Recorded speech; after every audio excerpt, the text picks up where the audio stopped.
What's up, guys? Your just initial thoughts of today's scrimmage, how everything went? I thought we got a lot done. I thought, it was very game-like with all the kicking situations. We hit all the field situations, situational football. I'll watch the tape and see about all the execution, but we were able to move the ball some on offense, which was good. So, yeah, I think overall a positive day. Greg, we're less than 2 weeks away from the season opener. Where are you at in the quarterback decision? Are you close to naming a starter?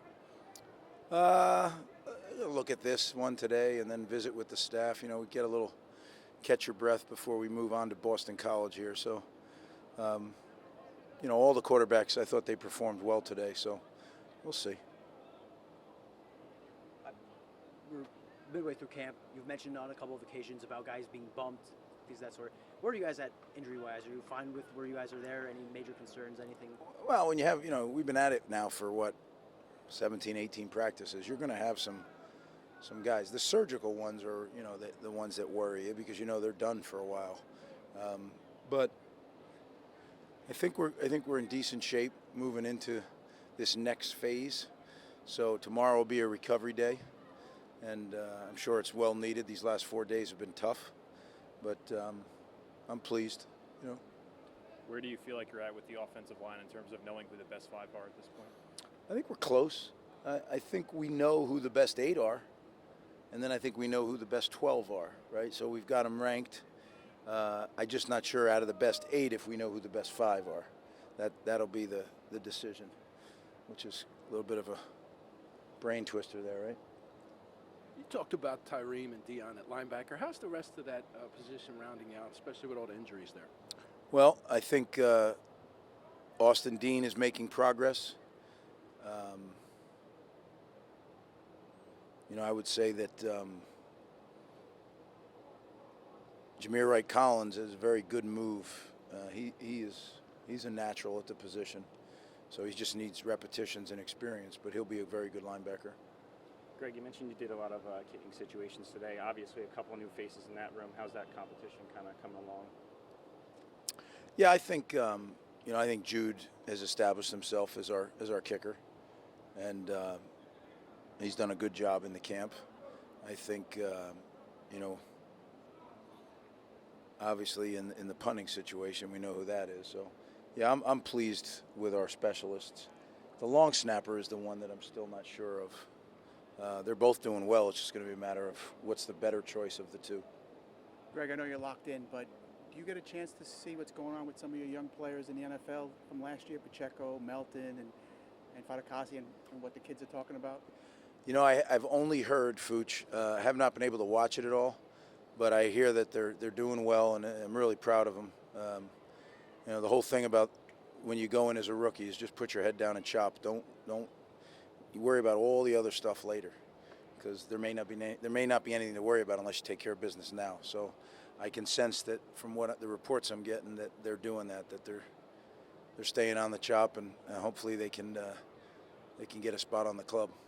Well, you get so many freshmen in here early now. Are you really seeing a difference in the performance over the summer in training camp? Well, there's no doubt. I used to say to young guys that to come in the mid-year is an advantage, but it's really now a disadvantage not to come because more people are coming mid-year than are coming in June. So the table's kind of turned on that one. Again, I've told you guys, I'm not sure about the whole thing because senior spring is a time in your life when I think you can really enjoy your buddies and your time. But the reality is you're talking about future NFL players, and that's a 6-month head start on something. So it's really career advancement is the way that I look at it for them. So it's definitely worth it if they can. Some schools still won't allow you to. Greg, kind of piggybacking off that one guy that showed up in June was Samuel Brown. A lot of people want to know how he's progressing, and do you see a role for him this year?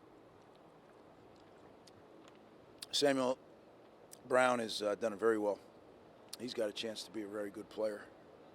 Where he fits into the mix of carries and play time, we haven't determined that yet, but he's got a bright future. This is Gavin's first go-around in training camp. Have you seen him kind of get more comfortable and develop as practices have come along? Just where have you seen his progress so far? Yeah, he's, you got to remember how young he is, right? Like, he showed up before training camp. So, like, it was funny. We were in a team meeting, and we were all talking, and he's like, yeah, the guys were asking me, like, what's training camp like? And he's like, I don't know. I wasn't there.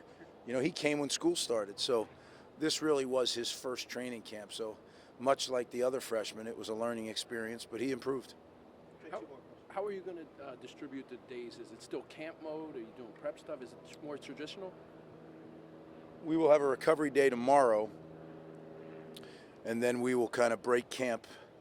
What makes a camp day or a camp time is living together in a secluded place, right?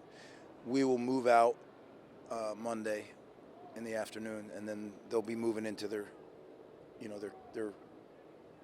homes that they're going to live in during the school year. So that's kind of the break. We'll still have longer days than you would in regular school year because we don't have school, but it won't be, from sun up till 10:30 at night. This is more of a big picture question, not really Rutgers specific, but the Big Ten announced its new media deal last week. Just what's your reaction to that, and just how it can impact Rutgers and the league as a whole? Look, the reality is it costs a lot of money to do what you do at this level, and when you have a TV deal that generates more income for the schools in the Big Ten Conference, it sure helps, pay the bills. So anything that helps our conference, that's going to, help Rutgers. And it's our job, and I keep saying this, it's our job to be first competitive in our conference and then to move on to higher aspirations after that.